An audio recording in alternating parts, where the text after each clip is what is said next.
Thank you everyone for being here, and thank you to B&H for the opportunity to talk to everyone, both here and out, and all 12 of you. Thank you for watching. We're going to have 3 sets of 2. We're going to have mentors and mentees. All 3 of the students will be our students, and we have a variety of people to talk to you, to them, with you. Right. Okay. So the first set is Malik Sidabe, Sidabobo? Malik Sidabe. Thank you for that. I needed help with that. And Michael Corrado.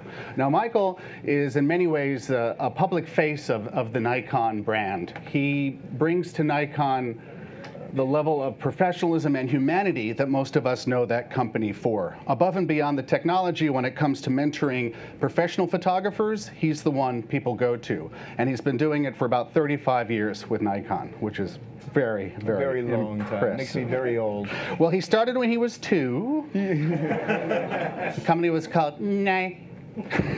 Before they added the con, came much later. What are you all laughing at?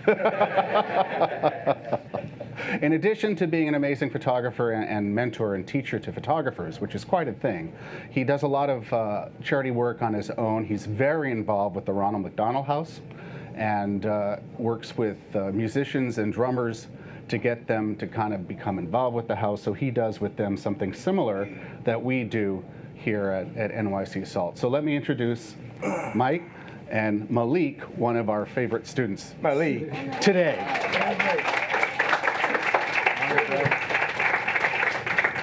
Welcome, and thank you for having me here. I always love to have a good time, and I think laughter is that fuel to the soul that keeps us kind of going, and I want to laugh, but there are some serious things to talk about in the way of mentoring, because it means everything to me. As Alicia said, she had many mentors. I have many mentors. I turn to a lot of people for a lot of different feedback, but there are a few people that I recognize that I wouldn't be here if they weren't a part of my world, like my dad and my mom. As it's been told, I am very old. I've been with Nikon for 35 years, and I absolutely adore this company. It's a brand I grew up with. And that's not to just keep pounding a Nikon chest here. I work for Nikon, so you're going to hear the word Nikon come out of me a lot.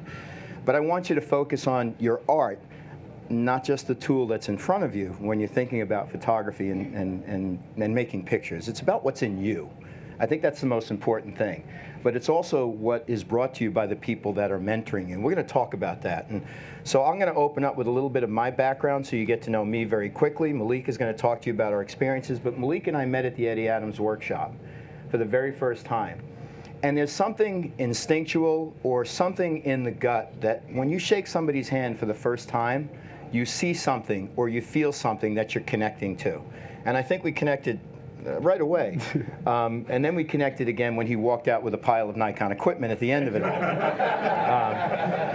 But that is part of my job. I'm the senior manager of professional photographer relations, and I'm the founder of Nikon's Ambassador Program. And part of what I do is I look at talent, whether it's current contemporary talent out in the field, veterans, legends that have been using Nikon products their entire career, or some of the new up-and-coming artists that are somebody that we really want to talk to and connect with. And in 35 years with Nikon, part of the passion in me, which started with my dad in a dark room at home, if that rings a familiar bell with some of you, is the art of photography. So where most people think you're a Nikon person, that you're in there working on Excel spreadsheets and things like that in sales, I don't. I work strictly with professional photographers, and I am a photographer for Nikon, and I do a lot of directing. And I've taken what I've been given as a blessing and a gift in photography and tried to roll it back to things that really matter. And that's one of the things, the themes, or the things I love to talk about with photographers of all levels is, what are you going to do to make that turn to give back when you're given a bunch of gifts in this industry? And so Ronald McDonald House has been my blessing. In fact, Christmas Day, I'll be at the Ronald McDonald House in New York City, because one of the people, Dylan, that I'm following, this young lad that's up on the screen now, who has neuroblastoma, a really horrible form of neurological cancer, has a procedure on the 26th, so I'm going to join him on the 25th as he goes back into the house in the city. My daughter and son are going to be working, and that's my time. That's my photography, but let's draw it back to what we're here for. Let's talk about what we're here for is mentorship. and the connection with somebody. How many of you here have a mentor or have had a mentor, somebody that you could not have been where you are without? My dad had the darkroom in the background, in the basement of the house, and we were down there all the time. My dad was a country music fan. We listened to Wilf Carter and Slim Pickens and people most of you in the room wouldn't even know. I didn't know them, but I was fascinated by the process of this blank piece of paper under red light, going from one chemical bath to the next, and all of a sudden a picture appeared. And I was fascinated by that. And somehow I lucked into Nikon. You know how my dad helped my career? He found a want ad in the newspaper for Nikon over 35 years ago and said, here, you need to go apply at this company. And I did. And it's history since. Mentoring, being trusted, a trusted guide or counsel. When I went to go look up this word, I realized all of the Greek gods that were connected to this word. If you put a capital on the front of mentor, it's connected to the Greek gods and teaching and education and learning. But being a counsel to somebody, being real with somebody, being open with somebody is what it's all about. So here are three of 4 mentors I'm going to talk to you about today. My dad being the first. He was an engineer for Grumman Aircraft. He worked for Bulova Watches. He actually created stopwatches for track and field, designed these stopwatches for the Olympics when people would cross the finish line cameras. My high school teacher, Mrs. Jonason, I just went back after 30 years of not seeing her, 35 years of not seeing her, to visit her in Vero Beach, because I swore I would go back and kiss on the cheek the woman that has inspired me the most. When she was my art teacher in high school, took over a photography program and asked me to come in when I was first year in college to help teach black and white photography because she knew nothing about it. There were budget cuts and they lost their photography teacher. And all along, she was just that person that was real, honest, sincere, told me when I was doing good, told me when I was doing bad, and then guided me in the right direction when I was off path, and a brilliant woman. Some of you may know the legendary photographer Bill Epridge. Adrian and I, his wife, were constantly talking. Bill was probably the replacement to my father when my father passed away. And we'd be on the phone all the time, not just talking about photography, but politics and things in the world that mattered to Bill, and amazing. But I have to say, currently, my spiritual mentor, my educating mentor, my photography mentor, the person that makes me feel at ease the most when I walk in a room is John White. How many of you know John White or had the pleasure of meeting John? If John doesn't know you, I guarantee you he'd be standing here in the room and he wouldn't stop shaking hands until not only did he ask you your name, but he asks you about you. What are you about? And when someone cares enough to stop and ask you, he may not remember everybody in the room, but he goes out of his way to find people. And I think that's just so amazing. So I wanted to just sort of throw out there from my heart what I believe mentoring is. I think everybody's got a different perspective, but it all falls in the same place. But the first thing you want to do is be able to share your knowledge. People who hide things, people who are afraid to tell you things, people who don't want to help you solve the problem are not really mentors. They're very insecure and they're tight with what they know. Maybe there's a trade secret you want to hide or a patent or something, that's a different story. But when you have knowledge, share it. Feed it to people, all of them. And Malik and I talked about this morning. You know what my dad used to say? He used to say a couple of really cool things. It's one thing to know the answer to a question, it's another thing to understand why. But he also said if you really want to learn something and immerse yourself in it, learn as much as you can, then go find somebody who doesn't know it and teach it to them. And then find somebody else and teach it to them, and that just continues to grow. It just continues to grow. Networking. That positive support of introducing this person that you're trying to mentor to all your friends. Malik came to the Photo Plus show here in New York City. I introduced him to maybe 50 different people. Then Malik came out and met me at Nikon because we wanted to work together on this program, so we outlined, we sat in a room, he understood what the whiteboard was that we use in business and how we lay things out. And the first person he meets off the elevator is the president and CEO of Nikon, Bo Kajiwara. And what does Bo do? Bo stops, he talks to him, and now Malik has met the president of Nikon probably faster than most photographers I know. Just happened to be serendipity, the right place at the right time. But introduce people that you know.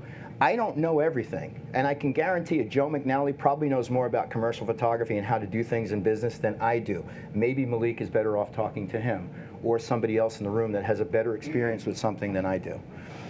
Being accessible is key, and we're all busy, and I get that, and you can't be accessible 100% of the time.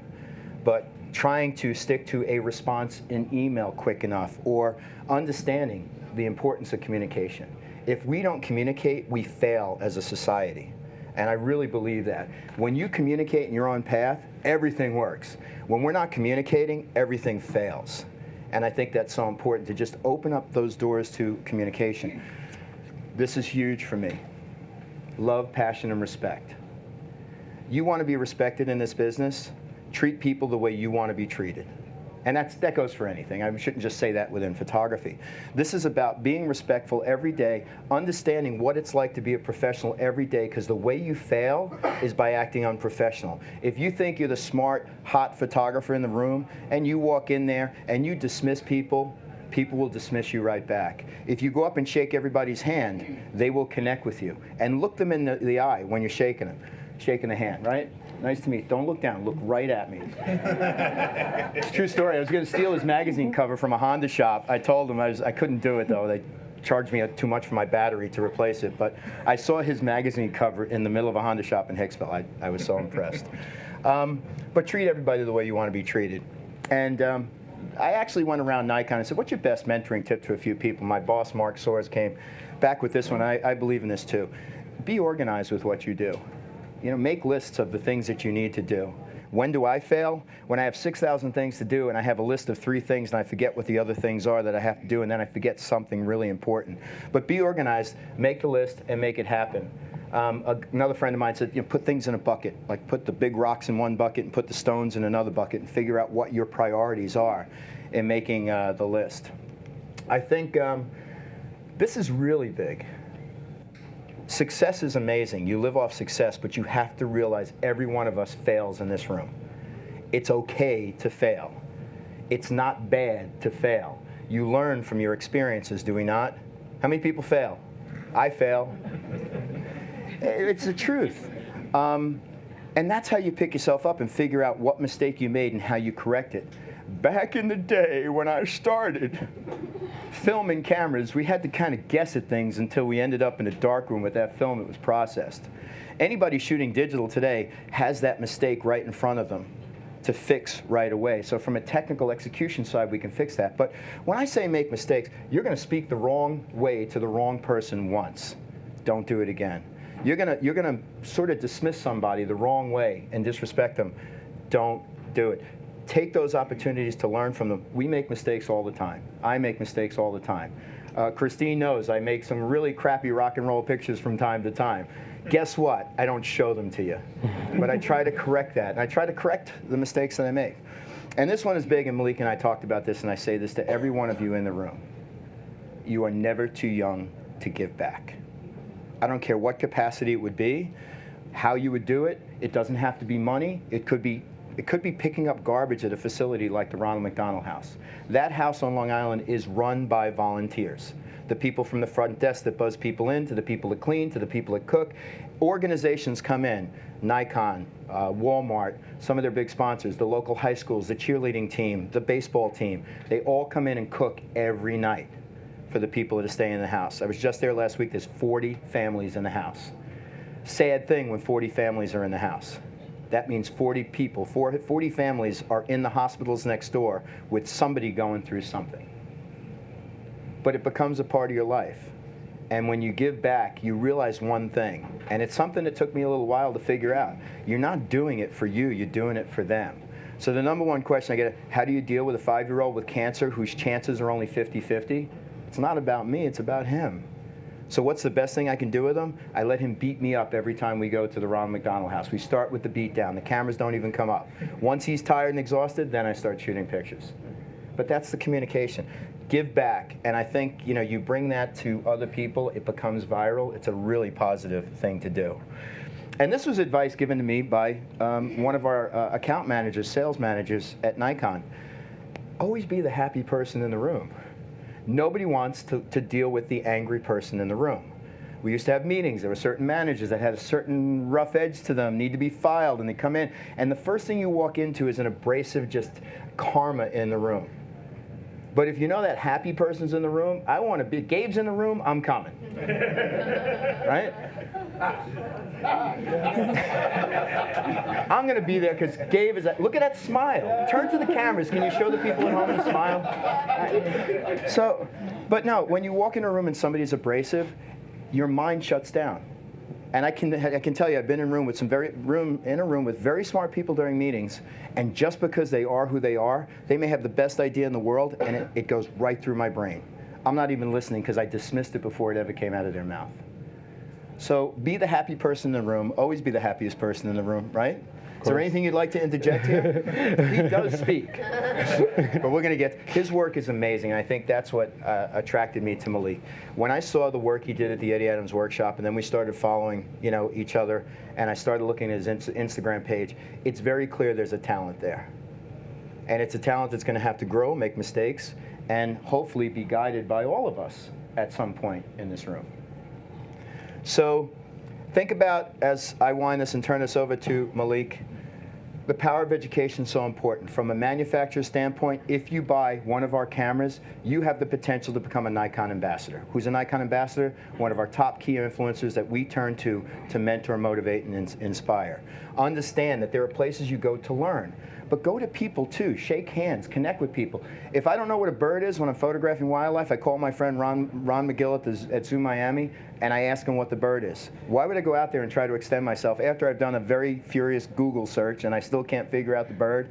I reach out to people to get help. But education, the power of education is amazing. Ways we like to help. Nikon Campus is a thing that one of our managers, Christine Bosworth, set up to actually work with schools, to not just help them with equipment, right? We work with SALT as well, but to make sure that students graduate from college. That's part of the program. So it's not about just giving gear and letting them use gear and trying to make them understand what's out there. It's about inspiring them to finish school. Working with SALT, working with PDN EDU, which targets a very young audience. We want to communicate with a very young audience, with our ambassadors like Amy Vitale, who's an amazing Nat Geo photographer and cinematographer. People like Bambi Cantrell in the wedding business, Joe McNally in commercial photography, Matthew Jordan Smith, commercial Hollywood. And then one of the other things that kind of brought us together, the Eddie Adams Workshop. So we look to have as many voices as we can, men and women in this business, talk to anyone that's interested in photography and try to inspire them and educate them. Part of service and pro services where we take care of pros and support them, but the thing that I'm most fond of is the Nikon Ambassador Program. But the moniker for the Nikon Ambassador Program is to mentor, motivate, and inspire. Inspire people to do good things. Inspire people to make good pictures. Inspire people to understand that the mistake they just made can be corrected.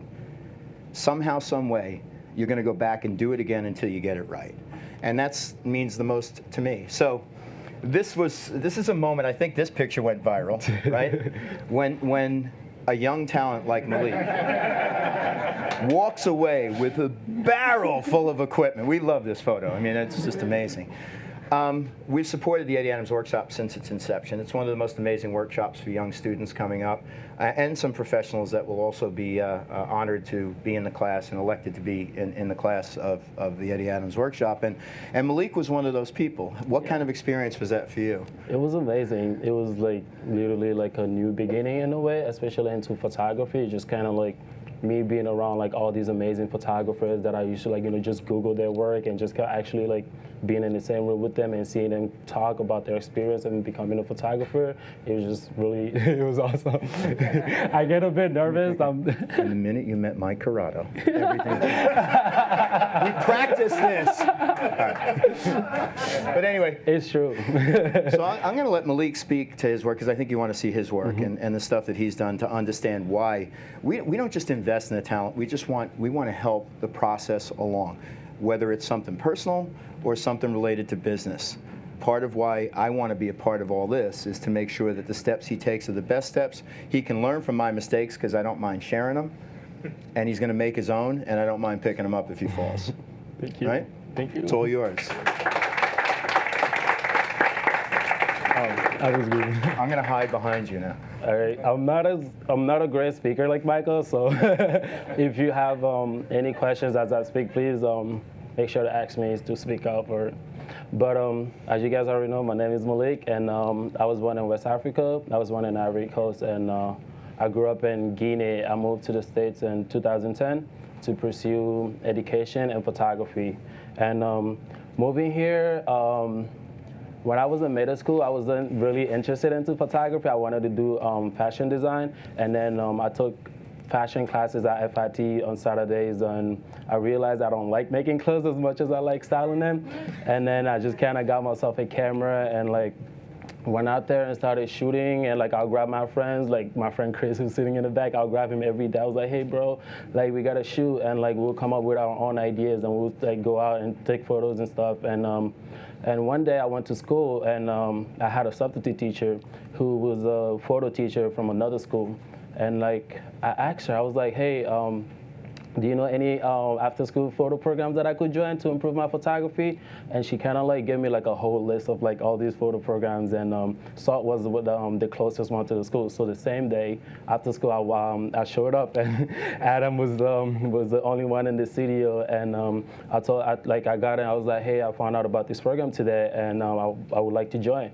And the program was like actually full at times. So like, he was like, oh, we're full. So like, we're not taking any students currently. So I kind of like, he asked me where am I from, I asked like a little bit about me, and I gave him a sorry, but I spoke with him, and he basically, like, I told him where I'm from and what are my interests, and he was like, hey, go and come back, and Alicia will be here, who's the founder, and we'll speak to her, and I came back and they accepted me into the program, and ever since then, it's just been amazing, because like I will go out, because before I used to kind of go out and take photos, I kind of didn't feel like I had a purpose. I was still kind of learning in a way, but just kind of like being at Salt and just coming back every day, and like every day, every Thursdays we had class, and just kind of showing them the photos that I've been shooting. They'll give me like feedbacks and stuff, and with those feedback, I'll go out and like shoot more, and then come back again and keep asking, and yeah, and that's how I kind of started improving. And what am I gonna talk about? Sorry, I have a.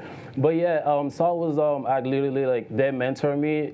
Literally, I feel like in every point in my life, because I'm currently in college. Currently taking time from college. So like, but the whole process of me getting accepted to Parsons, and Alicia was there every step of the way. She even went with me. When I was applying to FIT, they kind of didn't want to accept me because English was not my first language. So like I remember she was kind of irritated, and she went with me and like yelled at the lady. Literally like yelled at the lady. It was like, look, he's being like taking classes here for a few years. You guys like should accept him, but they still didn't accept me. And she just kind of let me know that it's okay, that like there's a lot of opportunities out there, and she showed me that, and she taught me like the whole process of like reaching out to people, applying, because I was kind of new to that, especially being from West Africa and like not kind of having that kind of mentor growing up. So it was really amazing. It was like a good learning experience. That's like one of the things that I will never forget. But yeah. Sorry, I kind of like I had like all these ideas that I wanted to talk about, but seeing all these faces kind of make me a bit nervous. All right. This one? Yeah. All right, thank you. Breathe. Have at it. All right. Oh wait, that was my water. That's the vibe. But yeah, like the Eddie Adam, I met Michael Corrado at the Eddie Adam workshop. So like, basically me, the whole Eddie Adam thing, I heard about it when I first joined the program, and it was all I like knew about it was like they pick 100 students from around the world. You have to be really good to be invited, and like your work has to be amazing. And it's mostly photojournalism, and I'm focused. My photography is more focused on fashion and portraiture. So like I felt like I didn't have any like hope to like I didn't like expect getting in the first place. So like every year I would just kind of like create work and edit my portfolios down and ask my mentors. I was like, hey, like, do you think my work is like good enough to apply? And they would tell me, no, you gotta wait and like improve on these things. And I just kind of kept doing that. And this year, 2017, and we had a gallery show where some of my work was there, and the lady that organized the Eddie Adam workshop was actually there, and she got to see some of my work, and she invited me to apply to the workshop. And I was really nervous because I didn't know what to expect, because it was just like, they're picking all like 100 students from around the world, and they're super amazing. I was looking at the website and checking out their work, and I was just like, dude, like, I don't know if I'm gonna get in, but I ended up being getting accepted, and I went up there, and it was just I felt like I was learning photography all over again because I was seeing all these different kind of photography that was out there, and like all these, like there was illustrators, and there was like, and I was just kind of connecting with people, and they just like introducing myself to people and talking with them and tell them about my passion and hear their story and where they come from.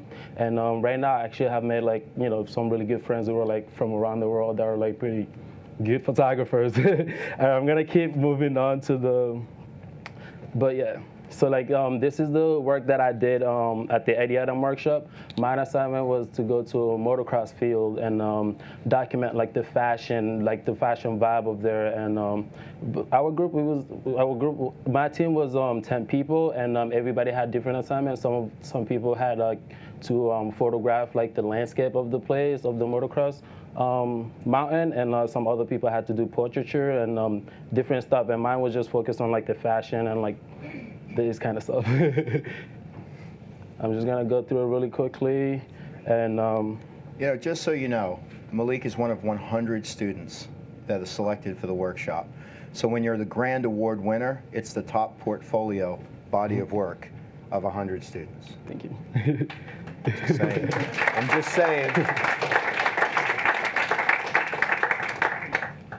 But yeah, and that's where I felt like everything kind of started like making sense to me in the photo industry and like the photo world. And that's where I got to meet Michael, and Mark Subin handed me my camera gears, and just kind of connecting with Michael, and like he invited me to the Nikon office a few weeks ago, and I got to go there, and like I literally met everyone that was in there, and some of the people that was out like already know me already that I've never met before. So it was just kind of cool, just kind of being there, just seeing how like Michael kind of go out of his way and help other kids, and just kind of like introduce you to people that you've never met. And I feel like that's really important, especially as a young emerging photographer. Like I've always like I've learned so much from Alicia and Adam, and like one of the things that I learned from them was, don't be afraid to be out there and talk to people and like let them know about yourself, and like, you never know what opportunities are out there for you. So as long as you're focused, you know what you want to do, and just put in the work, and like don't be shy.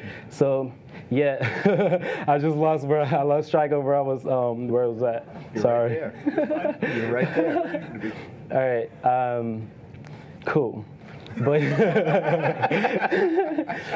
yeah, it was that was the Eddie Adam, and that's where I met Michael, and he's been so great to me ever since. I'm sorry.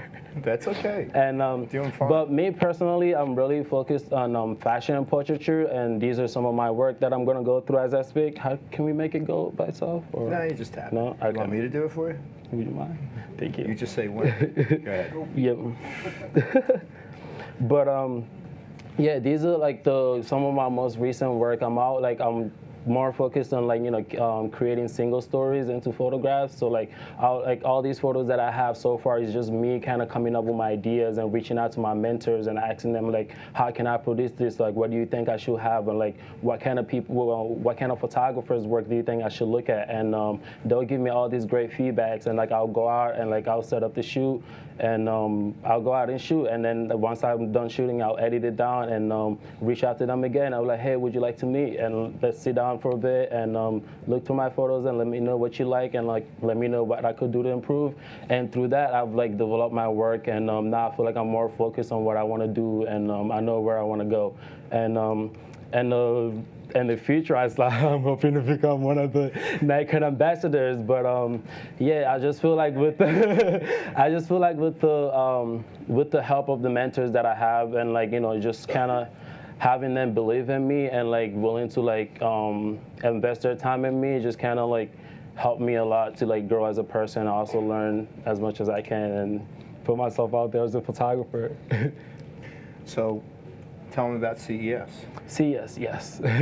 I know. Consumer Electronics Show. So yeah, Nikon bought one of my prints that will be shown at the CES show this year, and it will be printed super big. And I don't have the photo here actually. I should have put it in, but yeah. Sorry guys. On Instagram, they should all go to your. See, yes. But this is where you tease them. Mm-hmm. Come January 12th. January 12th. You're going to be posting this picture on Instagram. Yep. Instagram, build it up. This is what we do all the time. So, and this applies to anybody in the room. if you're a photographer, you photograph with Nikon gear, we have an art department that accepts pictures.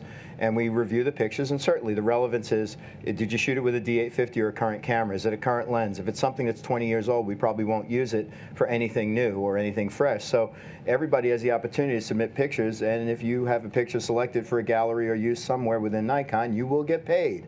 It doesn't stink to have a paycheck come in. So. Yep. But yeah, that was too yeah.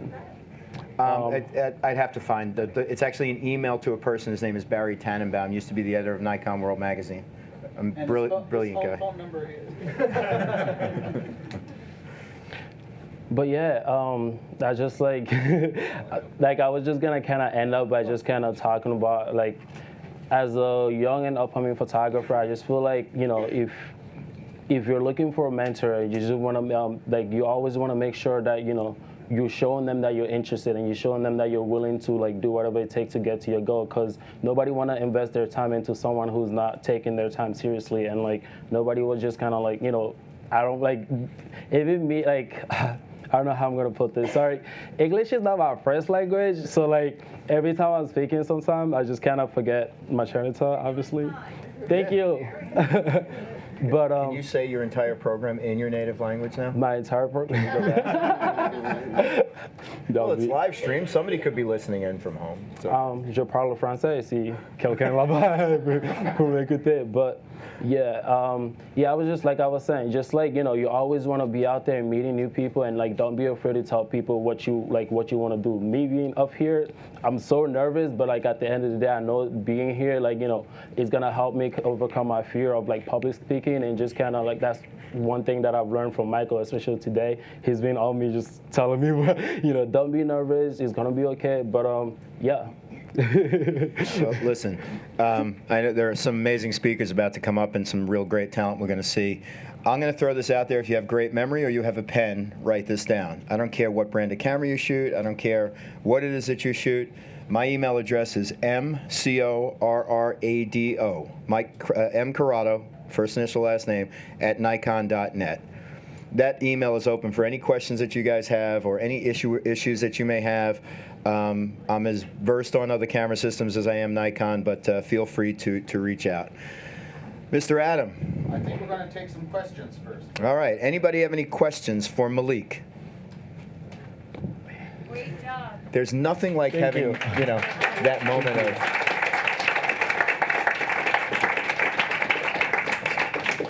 So thank you guys for your time. If there are no questions, let's just kind of keep this rolling. But we do. Gabe, I knew Gabe would come through. How's school going? How was that experience? Touch on that. That is a hysterical question. You just have him busting up. I'm actually glad that he mentioned that, you know, like Michael said earlier, like, first I'm gonna answer the question. I got accepted to Parsons, and like, I was majoring in photography, but I had some trouble at my English classes, so like I kind of my GPA went below average, and I had to kind of get kicked out. But yeah, like just like Michael said earlier, he was just kind of like talking about, you know, failure is okay, and that's one thing that I'm actually really learning that right now. And he's just like, I've got kicked out of Parsons, but like, you know, I've been taking photography really seriously, and I've been going out there doing work. And Steven from SVA approached me. He was like, hey, look, like, you know, I love your work, and we'll be interested for you to apply to the school. And that's like, you know, just failure is okay. There's always time to rebuild, and there's always time to work on yourself as long as you put yourself out there and reach out. Don't be afraid to look for help, and yeah, just be more consistent with your work. Are you doing any professional work? Any shoots? We're supposed to do this before. For the live streamers out there, are you doing any professional work out there? Yeah, I just can't. Tomorrow, I shot an assignment for Bloomberg Business Week, and it will be released online tomorrow and print on Friday. So look for it at your nearest But yeah. All right. Yeah. Mr. Adam, I think we're good. Thank you guys again for your time. I am so grateful not just to B&H Space, but to all the NYC Salt students who are here today. Just amazing.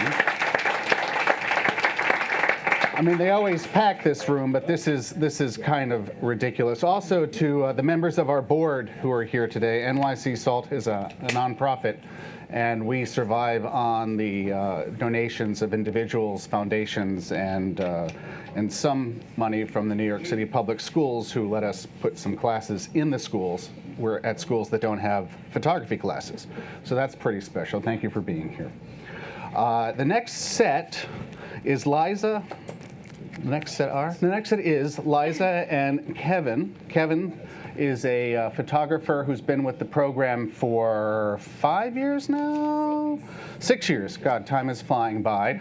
Kevin's also an amazing retoucher. He started working with Photoshop when they called it the program that helps you fix pictures by changing where the pixels are. We push pixels Uphill both directions.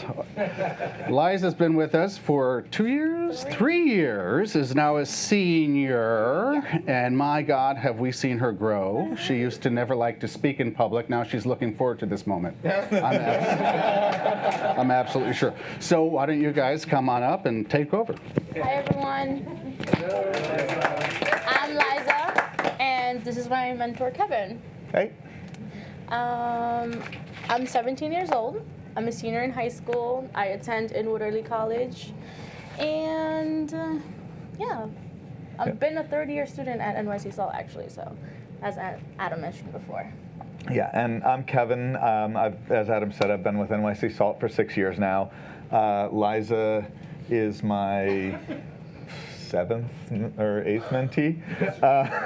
I go through them really quickly. It's okay, because he's my third. He's my third. So, Liza, why don't you tell them what brought you to Salt? Okay. So I was working with another nonprofit called Power Play NYC, and I was so lucky enough that we were building this network, and they knew I was interested in photography, and they introduced me to, well, they gave me Alicia's email, and I joined a summer program that they held at the Art Directors Club. So, and actually Malik was my teacher, so he was a teacher assistant, and yeah, and I got told about the residence program, and I was put on a waiting list, and I was put on a waiting list, and I started a year late, but I got accepted eventually when somebody dropped. Yeah. Okay, so let's see. So you've had 3 mentors since you've been at Salt, and of course, who's your favorite mentor? Kevin. Kevin's my favorite mentor, of course. Yeah, every mentor has a different style, and actually, so. Of course she did. She's not dumb. She's my mentee. I've had 3 different mentors in NYC Salt, but Kevin has been there with me throughout the 3 mentors. So he's been the consistent one.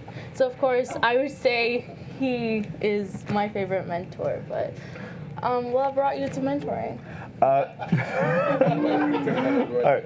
Well, so it's going to be a long story. And so what brought me to mentoring, I mean, Michael hit a lot of the notes on this. You know, that's okay. I obviously had a lot of help growing up from my parents. My father was a law professor and a teacher, and so he was always good about teaching us and was really, I have a brother, and the 2 of us were always taught to give back. And so I started teaching about 25 years ago when I was a TA in college, and then I taught Photoshop, which Adam was talking about. I've taught Photoshop since it was on a 3.5-inch disc, and there were no layers, and you could only undo once. But through teaching, one of the reasons that I love to teach was that nothing makes you learn things better than teaching them. That's one thing. But also the idea of passing on information, like things that you know, and helping other people learn them. There's so many different ways to teach any subject, and it's trying to find the right set of directions or the right way to put something across to somebody. And so I really have always enjoyed that.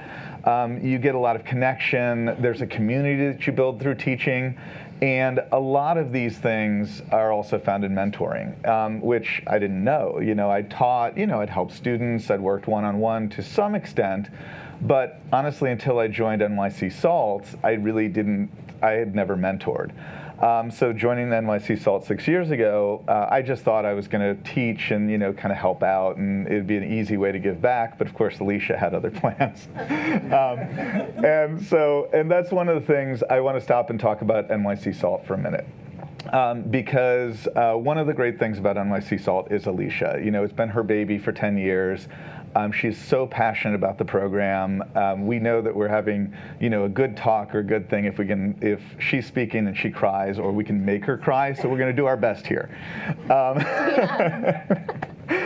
But so it's,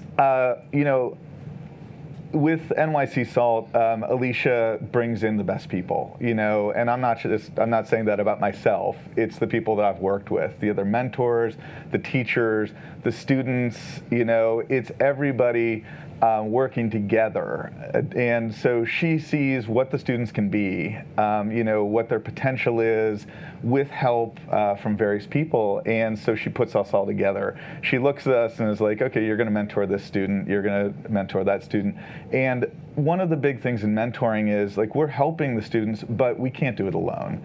And so she sets up a team of people to help. You were helped with college by a woman named Sherry. I mentor her, but other people look at her portfolio as well. And so it's mentoring, it can't be done in a void. It's done all together, and Alicia facilitates that with help from all of the people who donate money and donate their time. So that's another thing. So basically, from mentoring the students, like, all of a sudden it just opened up that, like, I could work one-on-one with somebody in a way that, as a teacher, I didn't get to do. Like, there's a lot of experiences that I've had, as Michael said, both good and bad. Like, I've screwed up a bunch of times, and so I can try to warn somebody off of that, but also I can have a lot of empathy if somebody does the same thing, and try to help them get to the next stage. The mentoring also, it's along with, like, the basics of the teaching, it calls on you to go further. You're giving your time, you're giving your support. There's a certain trust that we build up, where, we have expectations of meeting up and working together and what each of us needs to do. And so you're building that trust so that you can, you can help that person. You know what they want. Because I have, I guess on some level I might have expectations of what I'd love Liza to do, but that's not really the important part as a mentor. The important part is what Liza would like to do.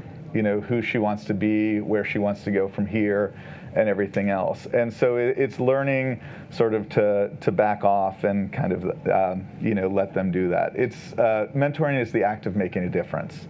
Of being there for a person, finding that unique thing in the person, whether it's their approach to life, their approach to photography, just, in general. And so each mentee, as I said, I've had a lot of mentees, just because we used to also, and now we're one-on-one with mentees, we used to have upwards of 3 mentees at any given point.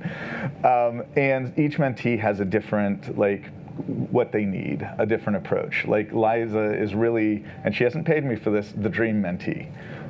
She is really on top of everything. I am more there as to kind of be a backboard. So, she bounces things off of me. She's entered a number of competitions and won and gotten jobs, and it's mostly she's picked the work, and then she says, well, what do you think? And maybe we change an image or two. Or sometimes, because I feel like I don't have a good enough grasp, I'll pass her to another photographer that I know, or another one of the mentors, to have them look at the work too, just so she gets the best of what she can get. And so, I have to say that, Liza is, like, as I said, she's really the dream mentee. She is smart, she's talented, she's humble, she's incredibly empathetic, and so, and she's easily embarrassed. Well, if I can't make Alicia cry, I'm going to make you cry. So, and I can't wait to see everything she does. So that's really, that's why I mentor. It's such a great experience seeing what all of the kids that have gone through the program do, and the fact that so many of the kids, as Michael said, it's never too soon to give back. A lot of the kids have circled back. They work with the program. They help out, and it's become such an amazing community. That's a lot of what NYC Salt and what mentoring's meant to me. Yeah. So I think you were hoping for a shorter answer, but it is. So that's. So let's see here. So. The benefits of having a mentor. Yeah. First of all, she's reading my part. It's good. it's good to have a support system, to have a second eye for your work, definitely a second eye, and to have an advocate for you. Kevin does a lot of second eyeing because sometimes I think it's normal to have doubt in your own work and doubt your own talent, but I always need him to encourage me and to push me to do better and to create more work and just to expand my horizons.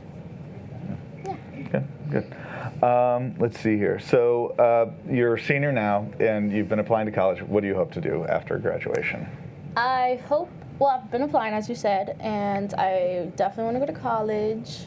I definitely want to major in photography and become a photographer and just explore and travel and get to experience everything that life is giving me, and just, yeah.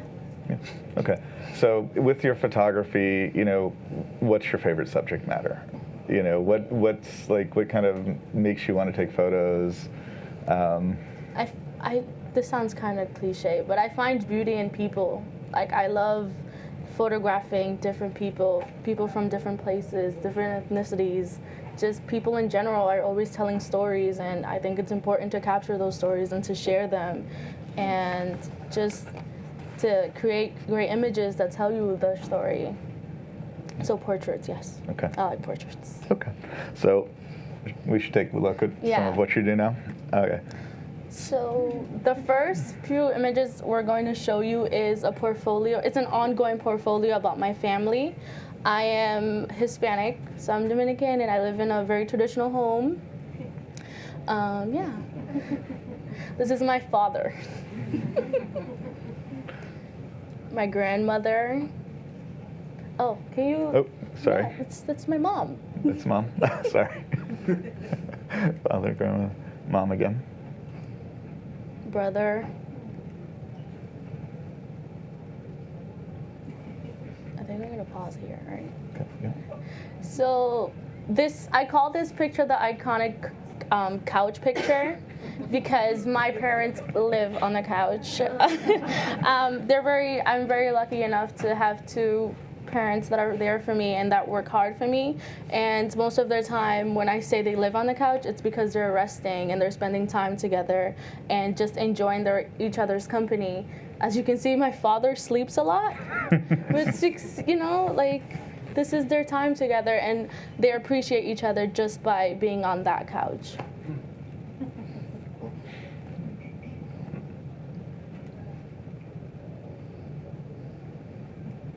Yeah. This is the last image to an ongoing project, so maybe you'll see some more later on. And this is a woman. The family dynamic that I'm going to show you is this is a mother who smokes marijuana in order to keep her appetite. So she smokes weed to eat, pretty much. It's very different from my home. My mom and my parents actually are very against the drug use, and I thought it was very interesting to photograph her and to show how she lives and what she does in order to, I guess, keep her home.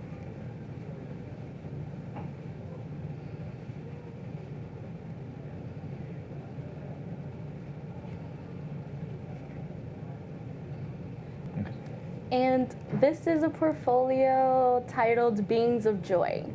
So it was created last year during the time that Trump had became president. And this was my voice at the time. I just wanted to just kind of like tell him like it's okay to be different. It's okay not to be white. It's okay to be yourself and to embrace where you come from. And so me and my friends came together and we just created this body of work that just was our voice, was my voice, and I was able to tell their stories through my pictures. I was lucky enough, actually, through SALT, we felt so strongly about this subject that we just one night researched where a protest was taking place at. Sorry. This protest was taking place at, and we just went, and we just had to go because we wanted to feel connected.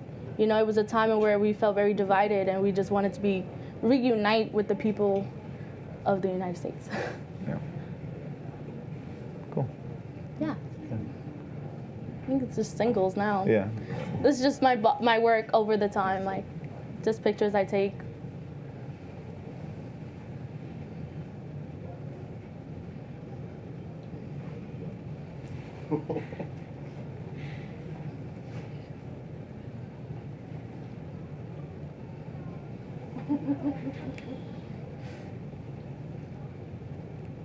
Showy bag of donuts.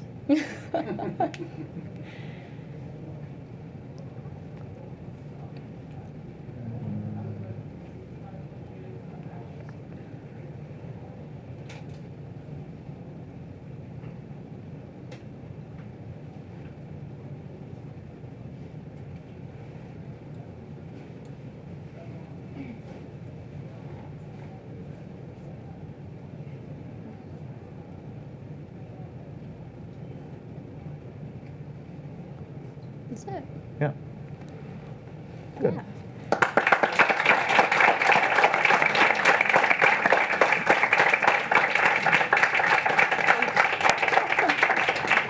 Before I go, I just want to thank B&H for giving me this opportunity. Alicia, thank you so much for everything. And Kevin, of course, for the $10.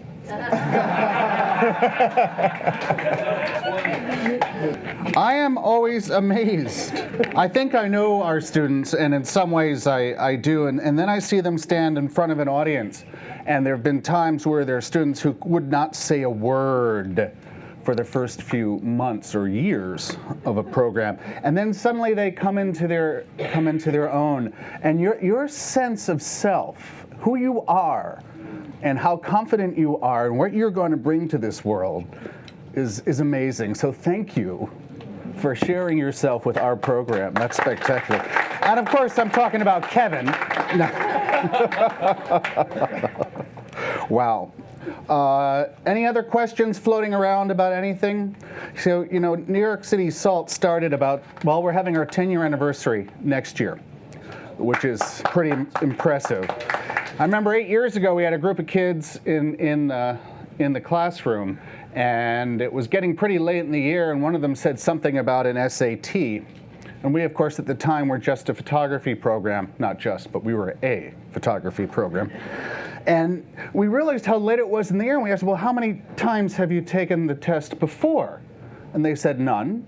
And then we said, well, what kind of studying have you done for it? And they said, none.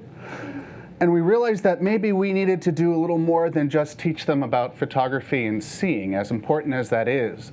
To get ahead in this society, in our world, you have to pursue an education.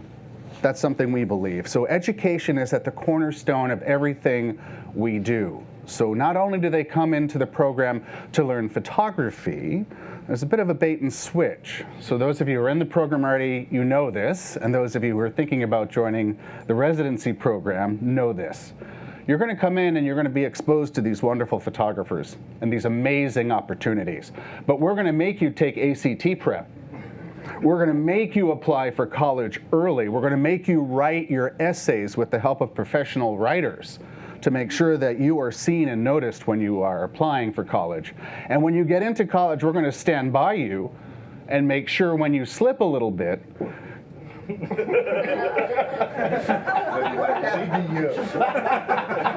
and have the opportunity to learn from a mistake you made, that you will still move forward.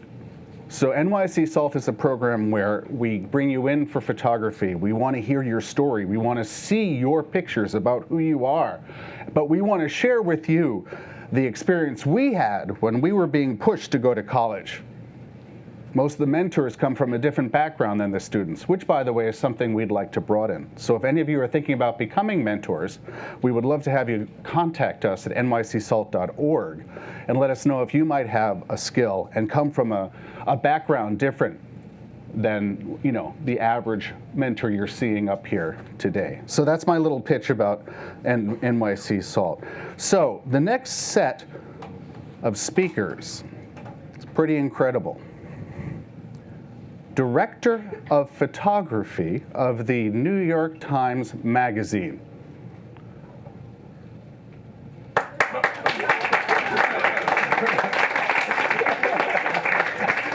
We are so lucky to have Cathy Ryan and her partner in crime, Scott Thody, as part of our program. Cathy is, of course, the Director of Photography of the New York Times, but she is also someone who is involved in moving images. As the New York Times has evolved, so has the magazine. She actually won an Emmy for that piece on Touch of Evil. That is a video piece. It's on YouTube and online at the Times. You should definitely check it out. The people who work with her go on to become photo editors and photo directors in their own right. Sarah Baker. Stacy Baker. See, I left my notes somewhere. I can't find them. But Stacy Baker said of her. In fact, I just found my notes. So let me give you Stacy. Please turn to page 487. Stacy Baker had a beautiful quote. I just want to get it right. She said of Cathy that she pushes people to believe anything is possible. And at a place like the New York Times, where you pretty much are at the pinnacle of imaging in our world, to believe that you still have to push people to believe anything is possible is pretty spectacular. It's just amazing she's part of the program and has taken so much time to help our students, and especially Mamadi. So Mamadi is now out of the program and is graduated. He's out of the program. My name is Adam. I'm here because I'm a photographer. 2 years sober, no film. Only digital. He's now pursuing education beyond high school and has already had a New York Times Magazine cover, like the rest of us. So let me bring you guys up here and let you take over before I go into it. So my introduction to SALT was through Scott Thody, my husband, who had started to work at SALT last year and kept telling me about this incredible program. And then he, in the spring, said there was going to be this exhibition, this kind of wonderful exhibition opening evening, and that I had to go to see the show. And I'm very grateful I did, because I go to the exhibition and there's a ton of people. It was very crowded. It was amazing. And I'm going through, and first of all, I was completely blown away by the level of the work. I could not believe it as I walked through the bathhouse and was looking at all of the photography. And then I came to one wall that had these 4 incredible portraits. You can put the portraits up now. And I literally just stopped in my tracks. And I thought, wow, this is a young photographer's work. It just seemed so confident, so strong, so graphic, so powerful, literally like what we look for in a cover, like in a magazine cover, and it's not easy to do. So I went to Scott and I said, listen, I want to meet this photographer. So of course it was very crowded. brought Mamadi over, and you and I spoke for Like what, 5 minutes. Yep. 30. What were you gonna say? 30 seconds. Yeah, something like that. 30 seconds. It was super quick. It was very quick. It was very quick. It was very loud. Yeah.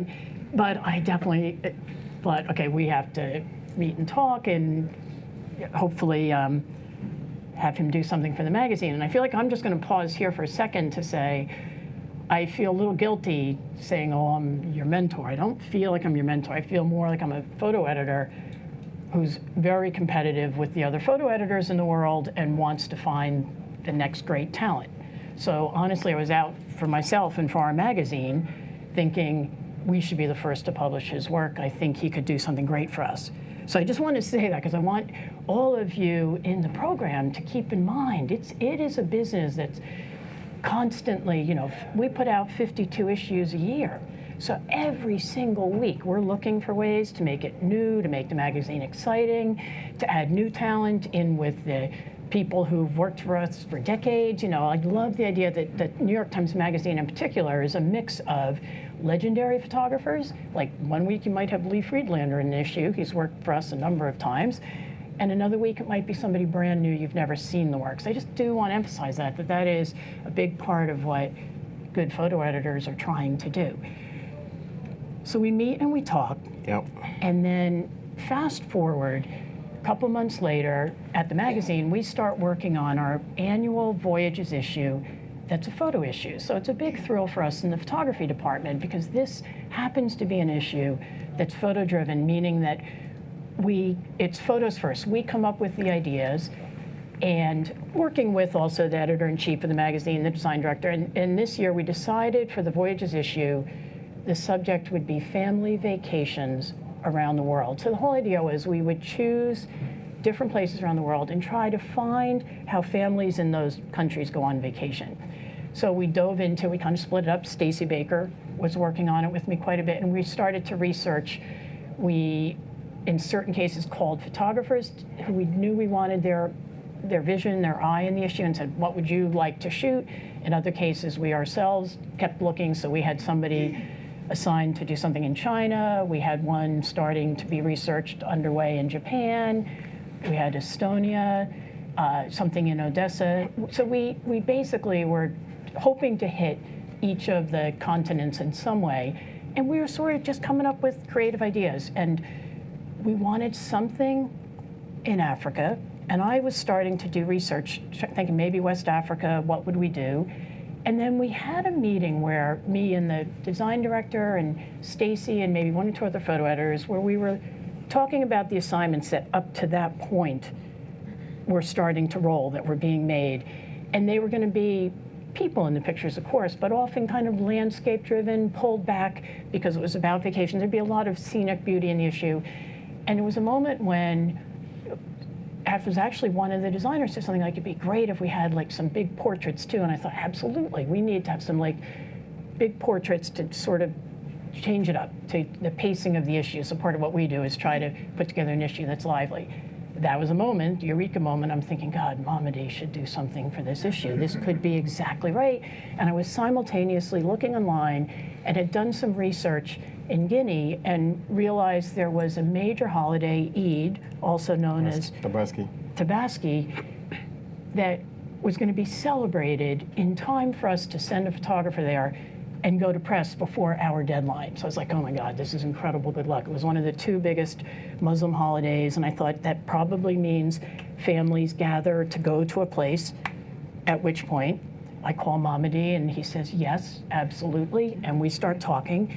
And I was asking you, what about your family? Yeah. So tell me then, you know, our conversation then, which was...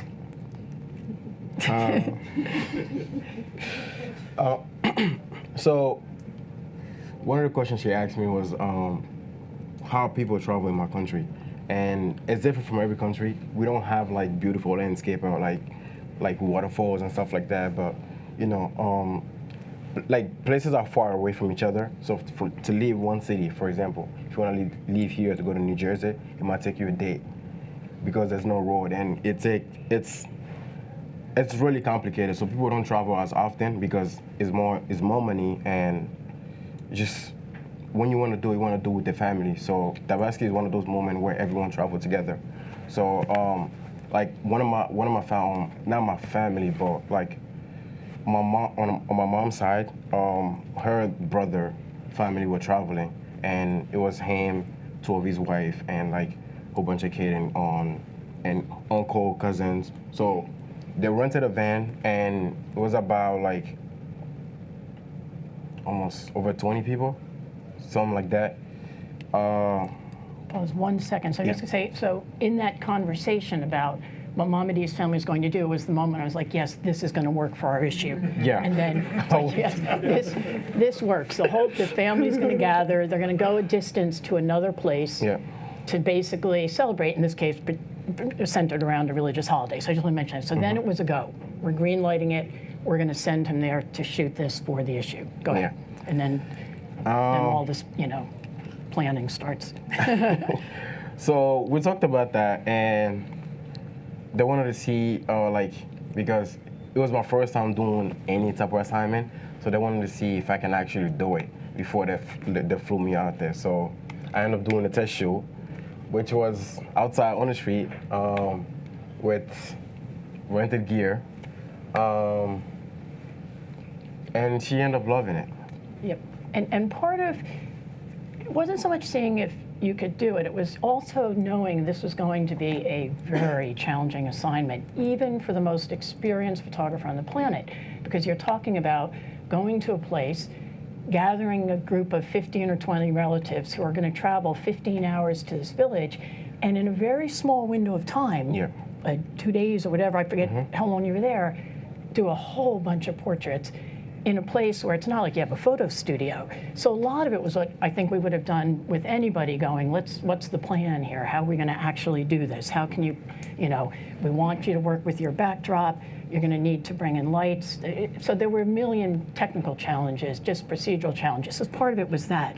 Was both, because I knew that the look of your lighting, all of that was exactly what we wanted. It was like just to have you do a test so that whatever surprises might emerge, you try to at least anticipate them here before you get there, and maybe you need this, you need that. So then you started to plan the trip with help from Salt too, right? Yep. Obviously, I never did any type of assignment before, so the first person that I came to was Salt. Was like, how can I make this happen?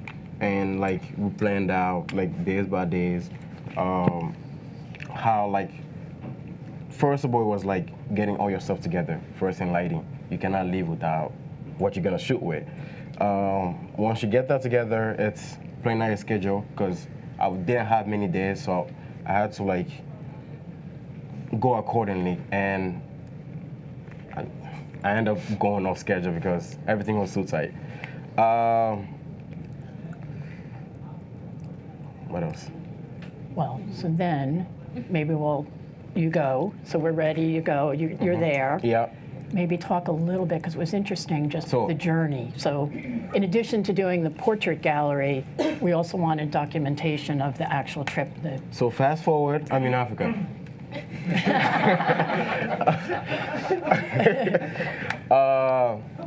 So obviously I went out for portraits, but they also wanted to like me to tell some story about the country and like how people travel, and just sort of like show like a little bit of everything that's going on there. So I personally do a lot of shoot photography too, so these are stuff that I shot on the way while I wasn't like working, probably in a car traveling, or like when we stop for gas or stuff like that, I would get photos like that.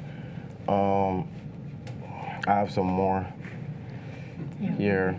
Tell me about your mom. Yes. Oh, so that lady in there with the peace sign, that's my mom.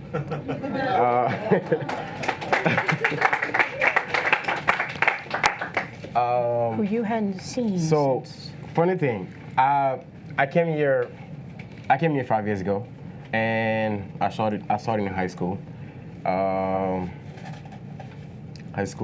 Fast forward, I graduated. I went to a school that was expensive, and I was promised some amount of money for that school, and because my parent like wasn't doing their taxes right or wasn't doing that at all, I ended up losing all the money. And after a semester, the tuition went from 7,000 to like 17,000. So I had to leave there, but I had to pay the money. And the people that I turned out to was Salt, and I came and I talked to them about it. And so they had me do my first public speaking, which wasn't too fun. So pretty much what I did, I just went to the board member, all the people that are helping out Salt, and like told them my situation and trying to figure out if they can help me out. And sure enough, they raised all the money together, and I was able to pay the school off and then transfer out the semester after that. So right now I'm currently going to BMCC, and hopefully in the next year we're working together trying to get into art school. Great. And it's that. But since I came here 5 years ago, and before that I was living in Ivory Coast. Ivory Coast is a border country from Guinea, and Guinea is where I was born. But I was in Ivory Coast for 7 years, and that's where I started, like, I would say middle school. And then when my dad got me papers to come here, I never came, like I never went back to Guinea to see her, like before I traveled. So after 7 years, I came straight here. And so this assignment got me the opportunity to go see my mom for free. Yeah.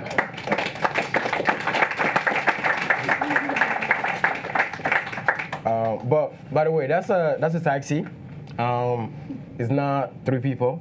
It's as many people as you can fit in there. There's no seats, and that's what it is. These are like other environmental and street stuff that I did.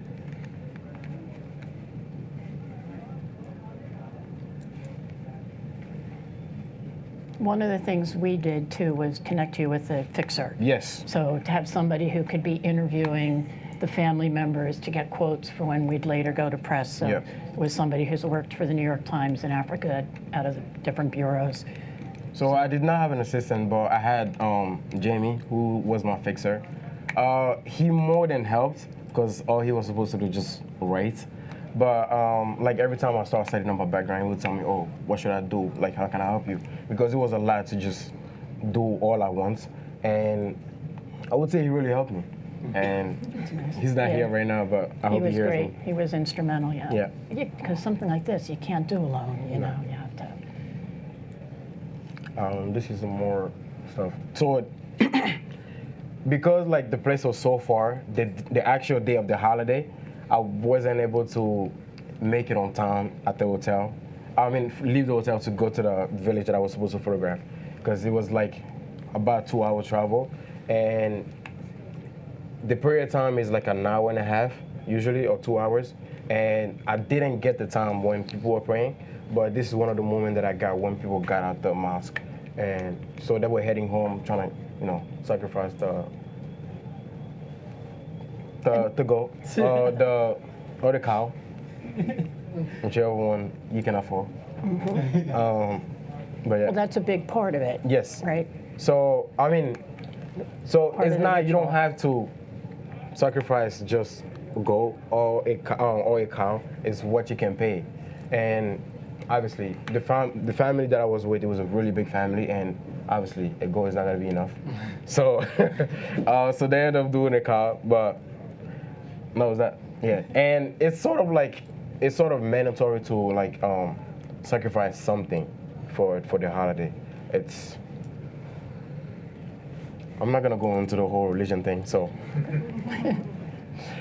So those are some photos that I got on the way when we were going to leaving Conakry, which was the capital, to go to Cancan, which is like one of the second biggest city.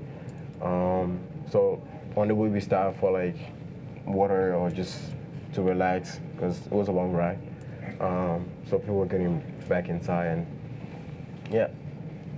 Because the car is too packed, so luggages go up top.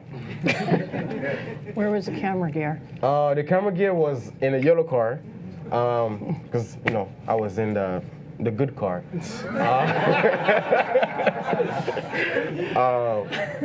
But it was also because I had so much, like all the setup that I had. There was a lot of lighting, and I could barely fit like anyone else in there. It was just me and the fixer. But we had a driver who, know the road better, and there was a lot of cop on the road, and yeah, we paid a lot of money. So this is just another environmental shot. So when we got to the village, there's not they don't have big boats or anything like that. So this is how people commute to go to work every day or come back home. So it's usually this back, and yeah. Wow. So this is MTA. So it runs slowly and globally. So this is now your setup. So yes. Yeah. So when I got there, and before I usually shoot, I just want to get like the whole environment, trying to get people in there. These are totally different city, and like this one because of the building, and I know for sure that's the capital city, and this one is the village, the top one. But yeah, this is usually my setup for the lighting because everyone wonders how I do it. So. And how did you explain to everyone what you were doing with the portraits? Like, what do you mean, out there or here? There. Like, in other words, when you then started doing the studio portraits, how did it work? How did you get each of the subjects and? So, I know it's all family, extended family. Yes. So, I like colors, and the way I come up with color is I don't really think too much about it. And so when I was going to Africa, I literally just got 4 seamless, and which is 4 colors. And so I don't know. I work in magic.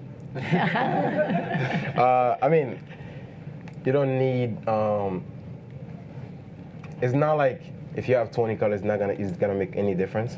You just know how to use what you have, and it was a lot because those 4 papers cost me $300 a custom. But yeah. 4 so backdrops. Wow. I'm back in New York. So then back in New York, you got back where you had to move very quickly, I recall. Yep. So this was, being a weekly magazine, it was like, I think at a certain point. 2 days. You had 2 days. Mom was like, no, I can't come tomorrow. I'm like, no, you're coming tomorrow. I do recall, I was like, you're gonna come, and we had you in the office just because we were literally racing the clock to get it edited and, the interviews edited and everything ready to go. So Mom D came in. I should just preface this back up and say I was thrilled with the pictures. Absolutely thrilled that it was everything that we were hoping for, could have dreamed of. So clearly we were just home free, that we had some beautiful work here. So the next part was just, moving quickly to make the selects, figure out the pairings, get the final files, return to camera gear. Remember that? Yep. Which I didn't do on time too. Anyway, it was all good, but maybe there were a couple just practical learning things. Like at one point, when you come back from a big international trip like that, you have to actually return the rental gear immediately because a place like New York Times, we can't afford to pay the extra day's rental or a second extra day's rental. So that was like one thing. It was fine. Yeah. It was like, you have to, no matter how tired you are, you got to anyway. But I don't even want to dwell on that because the main thing was we had these astonishingly beautiful portraits. So back to the pictures.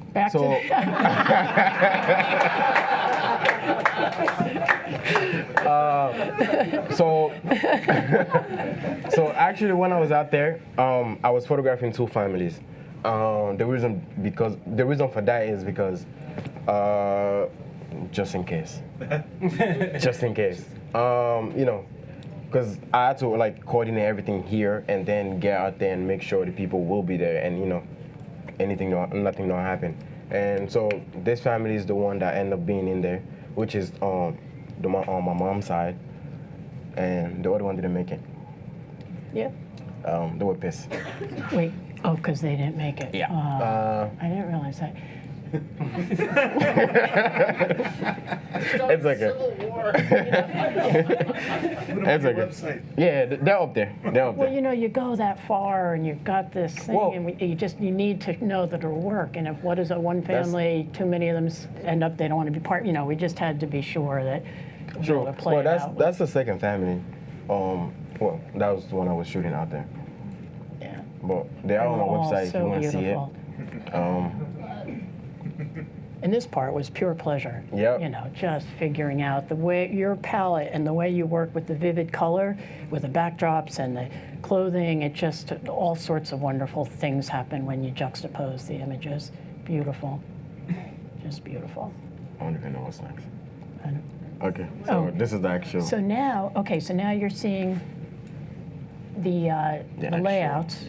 Although you had That was a missing layout. the title page there. Anyway, go ahead. So. Oh, this. There you Sorry. go. So that was then the opening title page, and each of the stories from the other parts of the world kind of opened with that typographic treatment and a small map, and then a paragraph to explain, you know, the tradition of the family vacations in that place. And I think almost right from the beginning, we loved him for the opening spread. Yes. Like certain ones just immediately claimed their spot, and just seemed like he would be beautiful on the opener. And then you can So see that's the second page. in the second.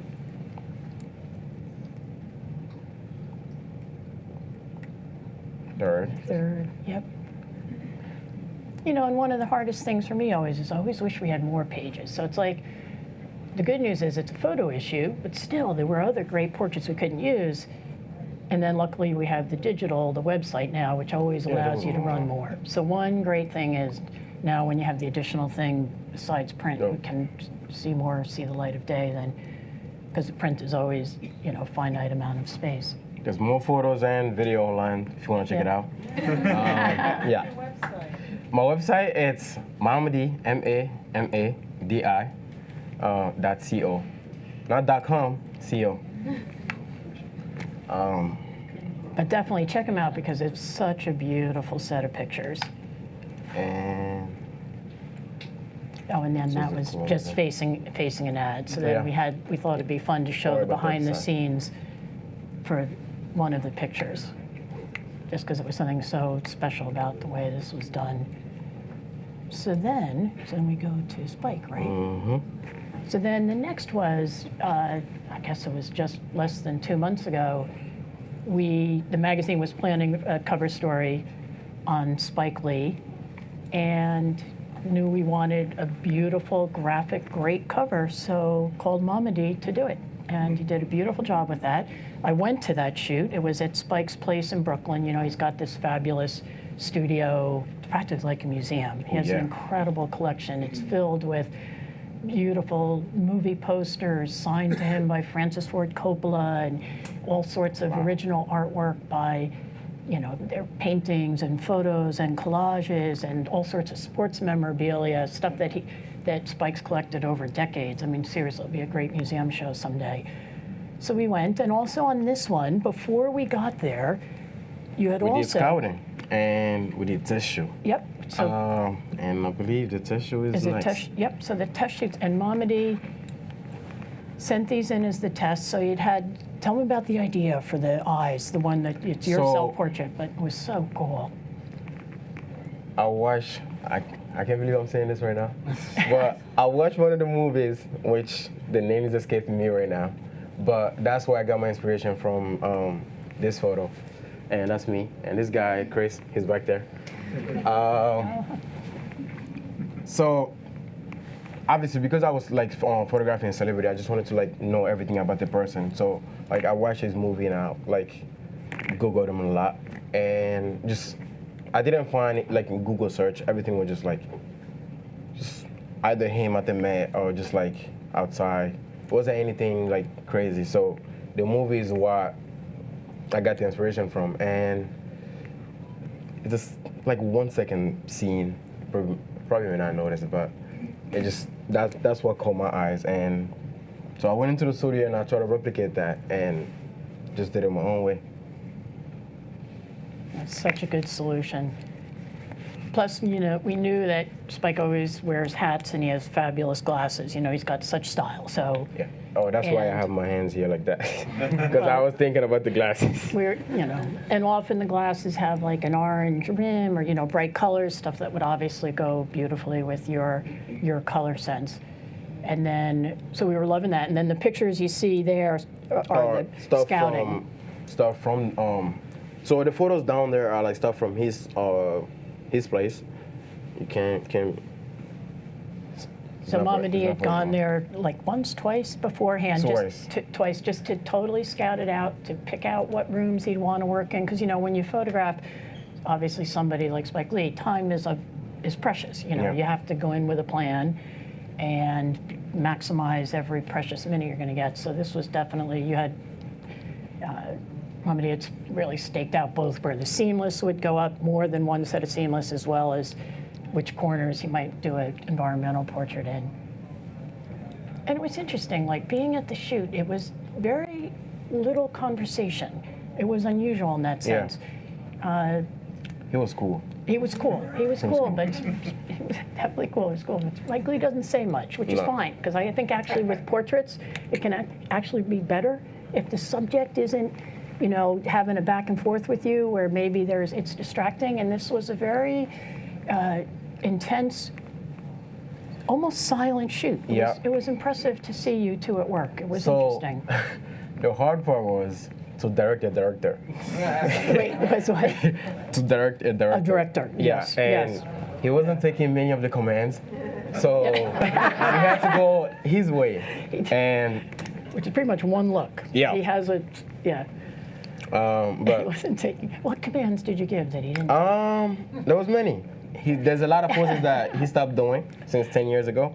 So, and that's what I was asking. So he wasn't down for it. Yeah. Let me see. Yeah, what's next. he wasn't into any gesturing wasn't- or expression, no. so it was, thank goodness you had a fabulous lighting idea, that it was so lighting dependent, because it wasn't going to be, But he did lose up after a while. I got some he did, some funny parts. he did. You got that one where he went like this. You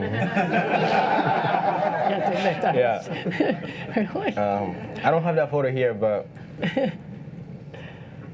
You got sneakers too, remember? true. Yeah. That. Oh, I'm gonna get to that later. Oh, you're I'm gonna- gonna get to that later. And so, then look at this opener, isn't that beautiful too? So this was inside, and by the way, I do shoot black and white too. And then it's interesting because you did this beautiful black and white portrait with then inspired Matt Willey, one of our great, brilliant type designers, to do that beautiful, colorful type, Yep. which I kind of love. So you have the colorful cover, rich, vivid, Mamadi, Dumbuya color, and then you get the black and white portrait, and then this beautiful color type. That's when it all works together. When something really good happens, then it inspires the type, you know, and you get this thing that the whole issue gets lifted. Anyway, go ahead. So before I get to the cover, on set, I got a giant sponsored Nike shoe in a box from Spike Lee that I would never wear, but it's on sale.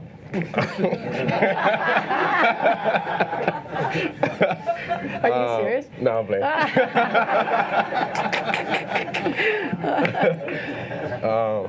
But if you got money out, I would think it. But this was the cover. So If you nice. didn't see it, you can't purchase it anymore. What? Nothing. I think it was very good. I mean, it's something about the director and seeing in the eyes. Yeah. And I think he liked it because he ended up posting it on his He did, Instagram and he also credited you, which I was so Yeah. thrilled about because all the time celebrities post the photo and they don't credit the photographer. So And he, yeah. there's two ways of crediting. There's the putting my name, and then there's tagging me. He didn't tag me, so I didn't get no followers. Oh, I didn't realize that. I just saw the credit, which I But thought he did put my name down, which is which was great. comes first. Yes, you have credit. But he also cropped out the headline. He didn't like the headline. That's our But he did love the photo. But he loved the and photo. He requested me to send him one, which I haven't done yet. That's you should. That's great because he'll frame it and put it up. There's no rush. He'll remember you. But it's cool because then he'll frame it and he'll put it up with Yeah. that extensive collection of the artists and people he's worked with over the years. So, anyway, well that's our That's me relationship and so Cathy. far. Thank you. Thank you.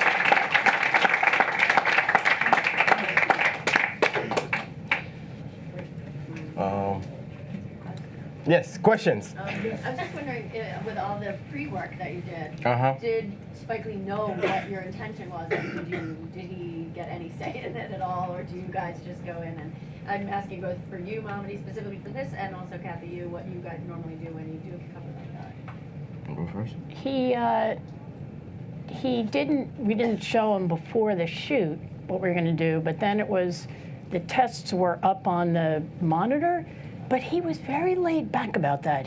My memory was at one point, after he had been photographed a bit, he kind of walked over and took a look, but didn't say anything. He was that was interesting. So, because some people would look and they'd have an opinion.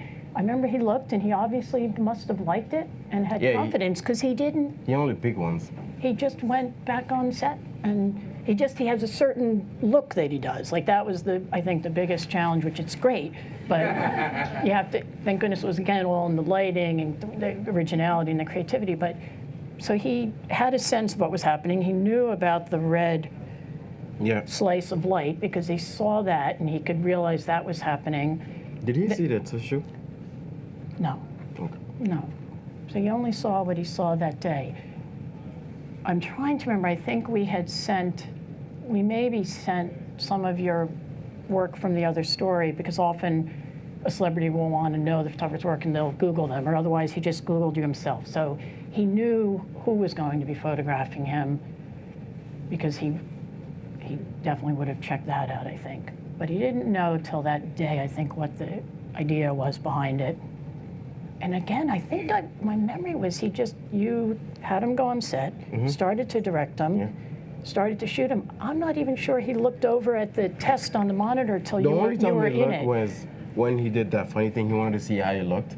That was the only one. And that was near the end. Yeah. Yeah. He went and looked at that, I guess. That was it. No, he was very almost very respectful of this is your picture. Do it as you want to do it. Within again, he wasn't directable in the sense of like at one point you said, do you want to do any gestures or something? And he said no. He said no. So he was clear about that he just wanted to do it kind of straight. But again, it's a director, so he has a very strong visual sense himself. I mean, he knows probably himself that his best angles are how he wants to be seen. But it was exciting. It was kind of thrilling to be there and see the master, somebody who's a great director who's been at it for decades, with somebody who's starting on that creative journey, which I thought was a pretty cool day, to see. And you held your own completely. You did. It's intimidating, but you have the confidence. You didn't have to. All right. It was cool. Question. Curious, when you did the shot, he had the glasses which were perfect for the eyes. Mhm. Did he switch out glasses at all, or was that always what was going on? We tried two We glasses. did. We tried. He switched So- them out. Yep. Uh, Oh, the question was, did he switch out the glasses a couple times? Yes. We had asked him to bring a selection of his hats and glasses, and he did, and they were on a table. And he definitely tried 2 or 3 pairs of glasses, and at one point, that pair went missing, because I remember we had to search, and they had just ended up in the wrong box. So he did try a couple different ones. Yeah. But, Those worked so well. yep, they were great. yeah. How much time did he say they were going to give you, and how much time did you actually get? So So the question was, I- how much time did he say they were going to give us, and how much time did we get? So I was supposed to get 30 minutes, but I think we passed that. so, too. Yeah, because It was more than. he was more like, because he was at his place, so we were taking a break, so he would check his email. So we had a little bit of time. I think we had about an hour. I think it was about an hour. Yeah, he was generous with that. He definitely gave us a little more time. It was on a Sunday afternoon. It wasn't 2 minutes. No, it wasn't. He was ready to give what time it took to do the portrait. It wasn't that color. Yes. So did getting your picture on the front page, front cover of the Sunday Times Magazine change your life or your career? He's here today. I became famous.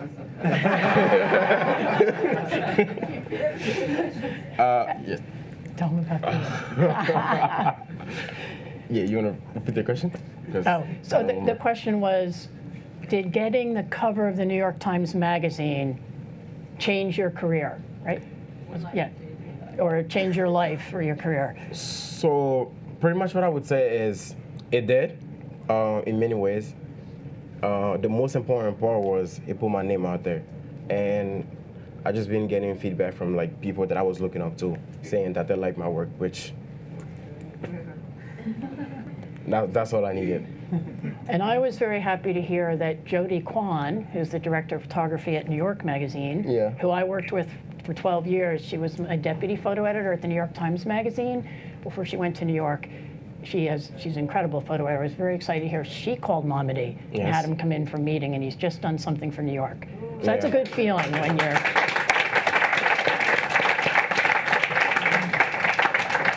And Yes. that's just from looking at the magazine, like she hadn't asked me.